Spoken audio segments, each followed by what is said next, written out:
Mrs. Vesta's Math Lesson Summary, Unit 4, Lesson 6.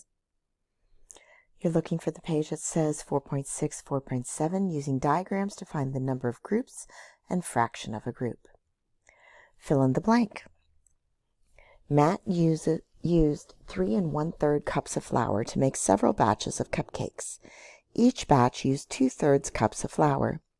How many batches did he make? First, we start by drawing a tape diagram.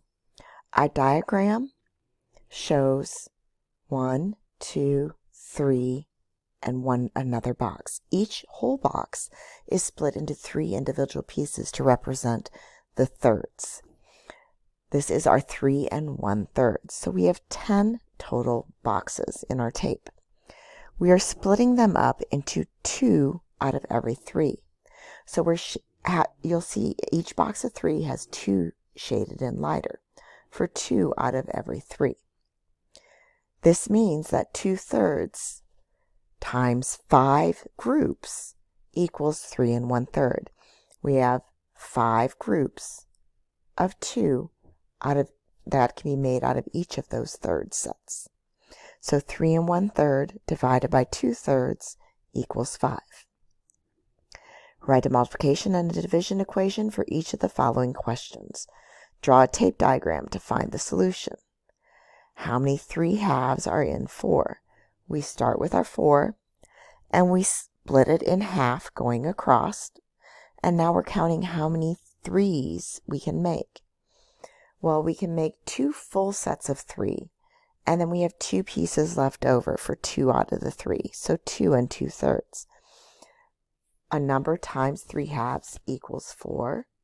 Or 4 divided by 3/2 equals a number. The answer would be 2 2/3 for the question mark. What fraction of 10 is 2 1/2? Well, we have 10 boxes, and we are splitting them 2 1/2 at a time.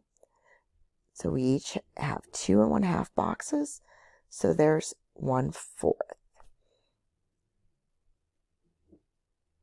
So what number times 10 is 2 1/2? That'd be 1/4. 2 1/2 divided by 10 is 1/4. Choose one of the following problems to solve. How many groups of 2/3 hours are in 3 1/6? There's 4 3/4 groups. A batch of donut calls for 2 1/4 cups of flour. Amelia has only 1 1/2 cups of flour. What fraction of the full donut batch can she make? She can make 2/3 of the batch. Things to remember: we can create a diagram to solve a division problem. To check if we divide correctly, we can multiply. If something doesn't divide into a number a whole number of times, make sure to use the divisor as the new whole when you're looking at the extra fractional part.